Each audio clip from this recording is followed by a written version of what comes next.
एक साल से जारी युद्ध के दौरान यूक्रेन में जमकर तबाही मची है, लेकिन इस दौरान कई बार रूस के अंदर भी हमले होने के दावे होते रहे हैं। और अब एक बार फिर से सीमा के पास रूस में हमला होने का दावा किया गया है। खबर है कि एक कार पर हमला हुआ है जिसमें एक की मौत हो गई है और इस हमले में एक बच्चे के भी घायल होने की जानकारी सामने आ रही है। रूस ने इस हमले का आरोप ज़ेलेंस्की पर सीधे लगा दिया।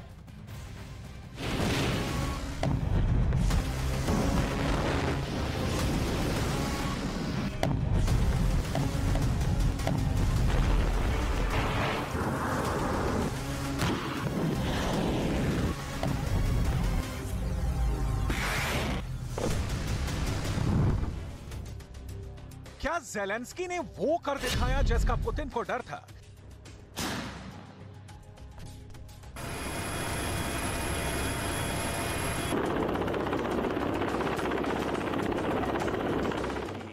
क्या वो फॉर्मूला ज़ेलेंस्की ने ढूंढ निकाला है जिससे पुतिन को घुटने के बल पर लाया जा सकता है?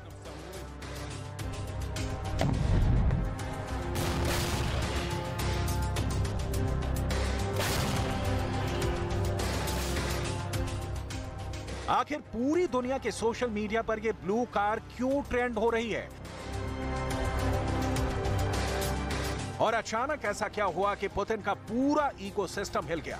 पहले पुतिन ने एक चौंकाने वाला बयान जारी किया, फिर रूस के हर न्यूज चैनल पर वही खबर चलाई जाने लगी और क्रेमलिन के प्रवक्ता की तरफ से भी बयान आने लगे। दुनिया भर के अखबारों में खबर हेडलाइंस छप गई। दरअसल एक बहुत बड़े हमले की बात हो रही है और इस हमले का आरोप ज़ेलेंस्की पर लग रहा है।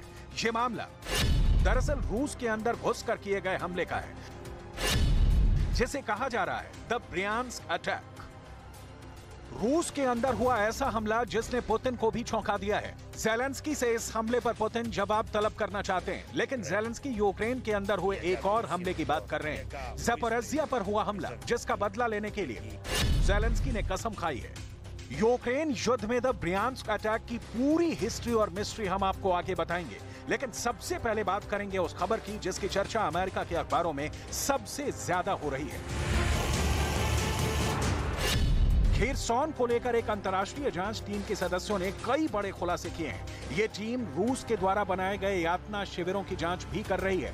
इस जांच में यह चौंकाने वाला खुलासा हुआ है कि खेरसॉन के अंदर से यूक्रेन की पहचान को पूरी तरह से मिटा देने की साजिश रची गई। आखिर इन यातना शिविरों के अंदर ऐसा क्या था जो रूस की आर्मी पर खौफ और दहशत का साम्राज्य कायम करने का आरोप लगाया जा रहा है?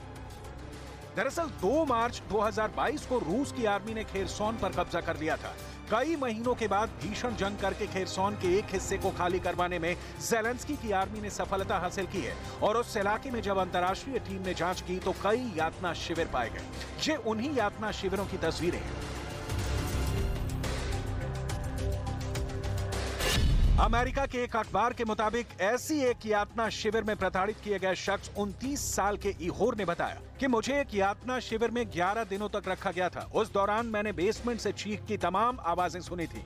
मेरे पैरों में भी एक खास तरह के हथियार टेजर से वार किया गया था। मैंने पूछा कि मुझे किस लिए यहाँ पर लाया गया है, तो उनमें से 2 हमलावर ने मेरी पसलियों पर मारना शुरू किया। यातना देने के लिए बिजली के झटकों का भी इस्तेमाल हुआ। टेजर एक खतरनाक सुई जैसा हथियार है जो इंसान के शरीर में छुपकर बेहद दर्दनाक यातना देता है। इस हमले पर राष्ट्रपति पुतिन ने खुद बयान दिया और ज़ेलेंस्की को घेरा भी, लेकिन भारी दबाव के बाद भी ज़ेलेंस्की ने इस पर कोई बयान अपनी ओर से जारी नहीं किया। और इन सब के बीच ज़ेलेंस्की के सलाहकार ने पुतिन पर ही गंभीर आरोप लगा दिए और रूस पर ही हमला करने का दावा किया।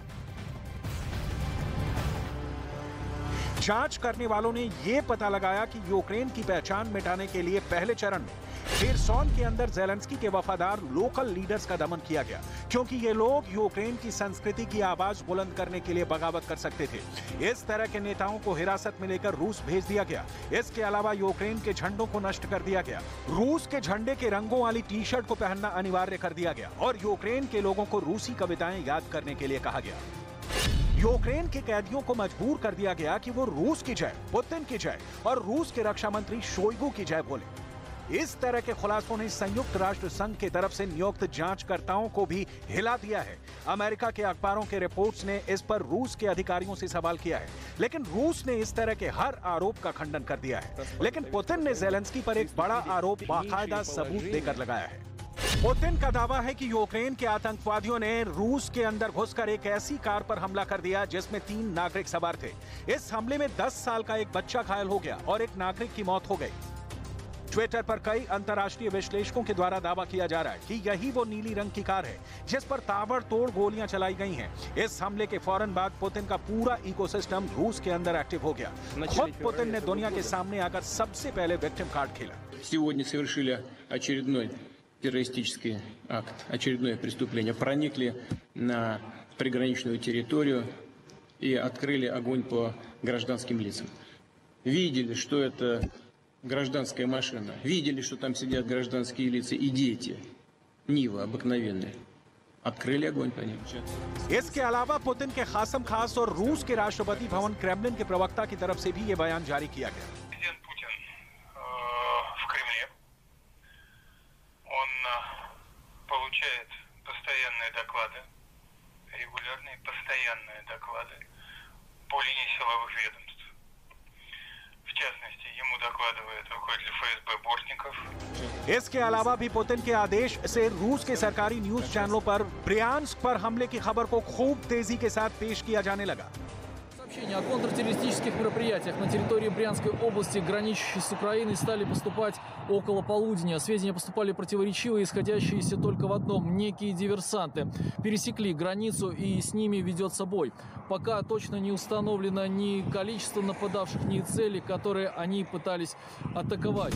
रूस के द्वारा जबरदस्त दबाव बनाने के बाद भी ज़ेलेंस्की ने इस मुद्दे पर कोई बयान जारी नहीं किया, बल्कि ज़ेलेंस्की के सलाहकार मिखाइलो पोडोलियाक ने यह दावा किया कि पुतिन ने ही हमला करवाकर यूक्रेन पर हमले को जायज ठहराने की कोशिश की है।